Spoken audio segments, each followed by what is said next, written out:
आज के इस वीडियो में बात करेंगे BA first year political science की। देखिए, इग्नू के पॉलिटिकल साइंस के सब्जेक्ट को हम स्टडी कर रहे हैं। और इग्नू से जो बच्चे पढ़ते हैं वो कोड को बेहतर तरीके से जानते होंगे। तो पॉलिटिकल साइंस का जो कोड है वो है BPSC 131। एक बार पॉलिटिकल साइंस के स्टूडेंट इसको मैच कर लेंगे। फर्स्ट सेमेस्टर को पढ़ रहे हैं हम। इग्नू का जो फर्स्ट सेमेस्टर होता है उसकी पॉलिटिकल साइंस यानी राजनीतिक सिद्धांत का परिचय जिसे हम कहते हैं, उस बुक को पढ़ रहे हैं हम।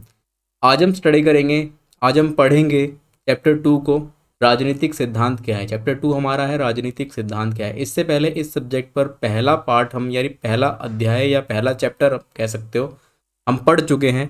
जिन बच्चों ने उसको नहीं देखा है वो वीडियो की प्लेलिस्ट में जाके, चैनल की प्लेलिस्ट में जाके उसको देख सकता है। देखिए, थोड़ा सा बड़ा चैप्टर है ये, तो इसको पार्ट वाइज कवर करेंगे।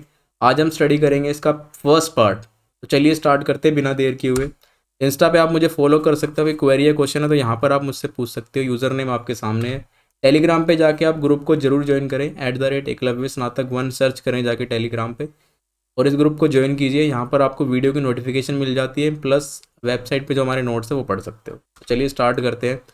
देखिए, सबसे पहले इसके अंदर क्या निकल कर आता है कि राजनीतिक सिद्धांत का अर्थ क्या है। सबसे पहले इस चैप्टर के अंदर हम ये समझते हैं कि राजनीतिक सिद्धांत आखिर है क्या। तो राजनीतिक सिद्धांत जो है वो दो शब्दों से मिलकर बना है, राजनीति और सिद्धांत। दो शब्दों से मिलकर बना राजनीतिक सिद्धांत। राजनीति क्या होता है? राजनीति का अर्थ सत्ता से है या शक्ति से भी कह सकते हो। सत्ता या शक्ति, इन दोनों का जो अर्थ होता है, इन दोनों का जो मतलब है वो राजनीति से जुड़ा हुआ होता है। वही हम बात करते हैं जब सिद्धांत की। तो देखिए, सिद्धांत शब्द को समझने के लिए पहले हमें जानना होगा कि शब्द आया कहाँ से। सिद्धांत जो शब्द है ये अंग्रेजी भाषा के थ्योरी शब्द का हिंदी रूपांतरण है। यानी अंग्रेजी का शब्द है थ्योरी, और थ्योरी का जो हिंदी रूपांतरण है वो है सिद्धांत। अब ये थ्योरी शब्द कहाँ से आया? देखिए, थ्योरी जो शब्द है ये ग्रीक भाषा के थ्योरियो शब्द से मिला। थ्योरियो शब्द ग्रीक भाषा का शब्द है जिससे निकला थ्योरी, जिसका अंग्रेजी में जिसको थ्योरी बोला जाता है, और हिंदी रूपांतरण उसका है सिद्धांत। अब इसका मतलब क्या होता है शब्द का? थ्योरी का क्या मतलब है? थ्योरिया कह सकते हो। अब इसका क्या मतलब है? तो इनका क्या मतलब होता है?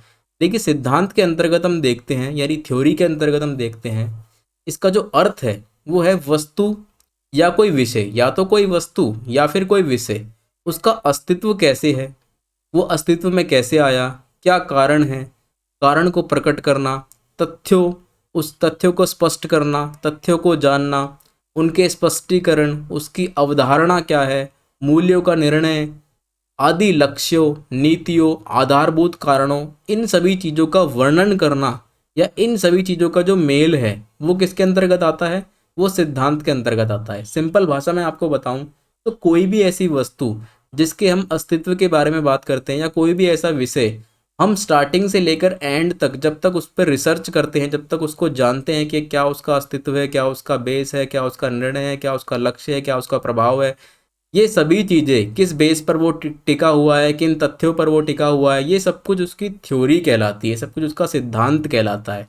यानी गहराई से किसी चीज़ को जानना, गहराई से किसी चीज़ को जानना वो सिद्धांत के अंतर्गत आता है या थ्योरी के अंतर्गत आता है। राजनीति सिद्धांत के अंतर्गत हम क्या बात करते हैं? राजनीति से संबंधित ज्ञान, राजनीतिक समस्याओं का अध्ययन करते हैं, उनका विश्लेषण करते हैं, राजनीतिक क्रियाकलापों का अध्ययन करते हैं, उनके प्रकर्मों, परिणामों, नीतियों, इन सभी का निर्धारण करते हैं, इन सभी को जानते हैं, क्या उसके परिणाम हैं। तो ये सभी चीज़ें हम किसके अंतर्गत अध्ययन करते हैं? राजनीतिक सिद्धांत के अंतर्गत हम इन चीज़ों का अध्ययन करते हैं। ये कहलाता है हमारा क्या? राजनीतिक सिद्धांत। आदि का औपचारिक, क्रमिक और तर्कसंगत विश्लेषण किया जाता है किसके अंदर? राजनीतिक सिद्धांत के अंतर्गत। तो आप राजनीतिक सिद्धांत को समझ गए होंगे यहाँ पर कि राजनीतिक सिद्धांत आखिर है क्या। इसके बाद देखिए, हम बात करते हैं अच्छे तरीके से समझने के लिए कुछ परिभाषाओं को पढ़ लेते हैं। डेविड हेल्ड के अनुसार राजनीतिक सिद्धांत राजनीतिक जीवन से संबंधित धारणाओं एवं सामान्य विचारों का तंत्र है। यानी राजनीतिक सिद्धांत के अंतर्गत राजनीतिक जीवन से संबंधित जो धारणाएं रही हैं और जो सामान्य विचार हैं उन सभी का तंत्र जो है वो शामिल है। यानी वो सभी चीज़ें बेसिक से शामिल है राजनीतिक सिद्धांत के अंतर्गत, जिसके अंतर्गत सरकार आती है, जिसमें सरकार, राज्य, समाज की प्रकृति, उद्देश्य, मुख्य अभिलक्षण तथा मनुष्य की राजनीतिक क्षमताएं, उनके उसके विचार, उसकी कल्पनाएं, इन सब का अध्ययन जो है राजनीतिक सिद्धांत के अंतर्गत किया जाता है।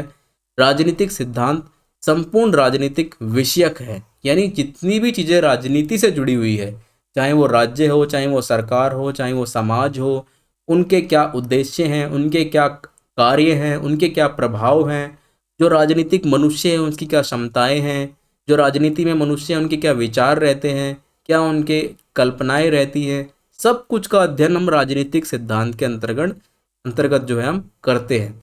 यहाँ से आप एक चीज़ समझ गए होंगे। देखिए, मोटी मोटी जो चीज़ मैं आपको बताऊं तो इसके अंतर्गत क्या देखते हैं हम, राजनीति से जुड़ा हुआ कोई भी मनुष्य है, कोई भी चीज़ है, उन सभी का अध्ययन हम राजनीतिक सिद्धांत के अंतर्गत करते हैं। उसके अंतर्गत सरकार भी आ सकती है, सरकार भी आती है, राज्य आता है, समाज आता है हमारा, ठीक है। इन सभी के क्या कार्य हैं, क्या उद्देश्य हैं, राजनीतिक व्यक्ति जो है उनकी क्या क्या विचारधाराएं हैं, ये सब कुछ हम राजनीतिक सिद्धांत के अंदर अध्ययन करते हैं। ये कहा कि इन्होंने, डेविड हेल्ड ने कहा। ये सिंपल परिभाषा है, इसको आप अच्छे से समझ सकते हो, इसलिए मैंने वीडियो में यहाँ पे इस परिभाषा का प्रयोग किया है।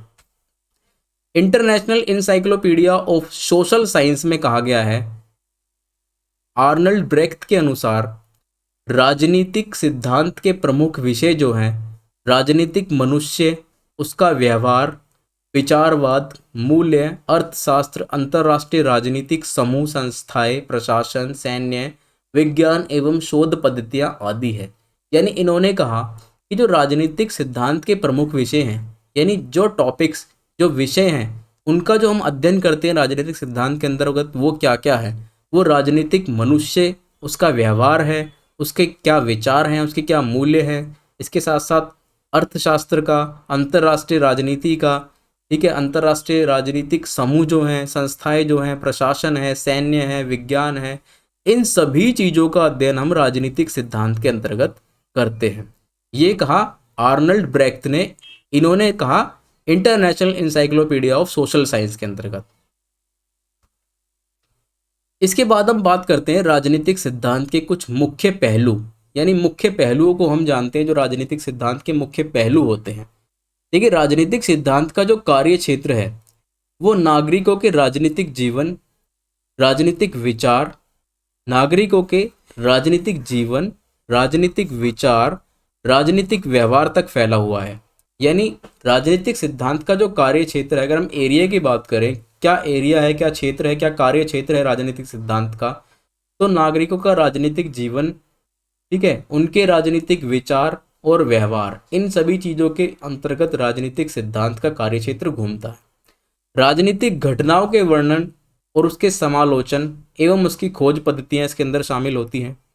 राजनीति क्या है, उसे सामाजिक, आर्थिक, नैतिक और मनोवैज्ञानिक आदि के संबंध से समझने का प्रयास किया जाता है। यानी राजनीति क्या है, उसके सामाजिक और आर्थिक एंगल को देखते हैं, उसके नैतिक एंगल को देखते हैं, मनोवैज्ञानिक साइकोलॉजिकल एंगल को देखते हैं।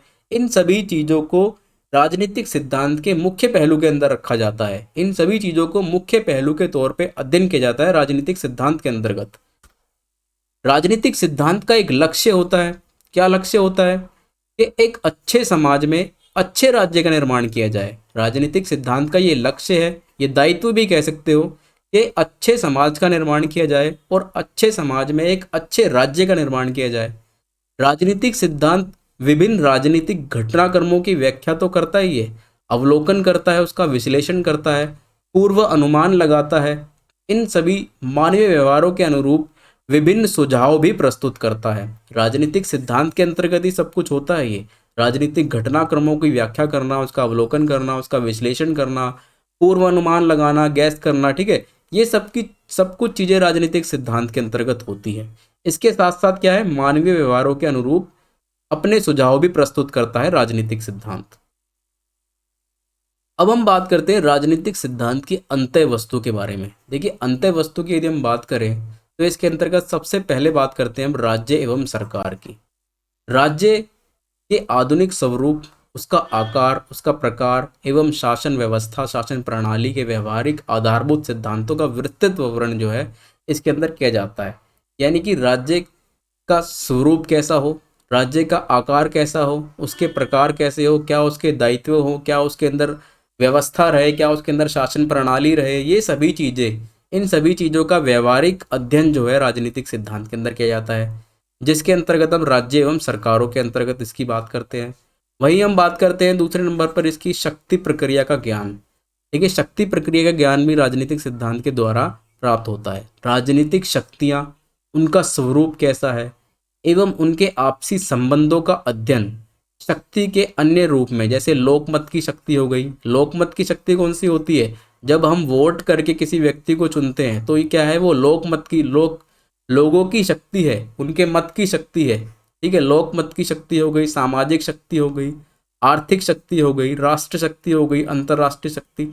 ये सभी शक्तियों का अध्ययन जो है राजनीतिक सिद्धांत के अंदर किया जाता है। शक्ति प्रक्रिया का ज्ञान हमें प्राप्त होता है किससे? राजनीतिक सिद्धांत की अंत्य वस्तु से। शक्ति नियंत्रण की प्रक्रिया का अध्ययन होता है इसके अंतर्गत, ये अंत्य वस्तु के अंतर्गत आता है इसकी। अब ये जो प्रक्रिया है शक्ति नियंत्रण की, ये सकारात्मक यानी पॉजिटिव भी हो सकती है और नकारात्मक भी हो सकती है यानी नेगेटिव भी हो सकती है। पॉजिटिव कैसे हो सकती है नियंत्रण की प्रक्रिया? शक्ति नियंत्रण की प्रक्रिया, यह प्रक्रिया किसी कार्य की संपन्नता के लिए सकारात्मक है। यदि हम किसी कार्य को संपन्न करने के लिए शक्ति का प्रयोग कर रहे हैं तो वो पॉजिटिव है, वो सकारात्मक है। वही हम किसी कार्य को रोकने के लिए शक्ति का प्रयोग करते हैं तो वो नेगेटिव है। तो ये सभी चीज़ें राजनीतिक सिद्धांत की अंत्य वस्तु है। मानवीय व्यवहार का अध्ययन करते हैं हम इसके अंदर, राजनीतिक संबंधित क्रियाकलापों तथा इन्हें प्रेरणा प्रदान करने वाले तत्वों के साथ मानवीय व्यवहार का भी अध्ययन इसके अंदर किया जाता है। यानी राजनीतिक संबंधित जो भी क्रियाकलाप है, जो भी कार्य किए जाते हैं, इनसे क्या प्रेरणा मिलती है, ठीक है, ये सब कुछ इन सबसे जुड़ा हुआ जो मानवीय व्यवहार है उसका अध्ययन इसके अंतर्गत किया जाता है। नीति निर्माण प्रक्रिया इसके अंतर्गत देखी जाती है, इसका अध्ययन किया जाता है। नीति निर्माण क्या होता है? राजनीतिक जीवन में किसी विशेष नीति के निर्धारण में, यानी किसी विशेष नीति का हमें निर्धारण करना है, उसमें सहायक गतिविधियों तथा नीति के क्रियान्वयन को प्रभावित करने वाली गतिविधियों का अध्ययन भी इसके अंतर्गत किया जाता है। नीति निर्माण में क्या है? राजनीतिक जीवन से संबंधित जो भी विशेष नीति बनाई जा रही है तो उस नीति के द्वारा नीति को बनाते समय क्या क्या गतिविधियां हो रही है, कैसे उस नीति को क्रियान्वयन किया जाएगा, ठीक है, कैसे उसका इम्प्लीमेंटेशन किया जाएगा, ये सभी चीज़ें नीति निर्माण प्रक्रिया के अंतर्गत आती है। और ये सब कुछ हम कहाँ देखते हैं? राजनीतिक सिद्धांत की अंत्य वस्तु के अंतर्गत।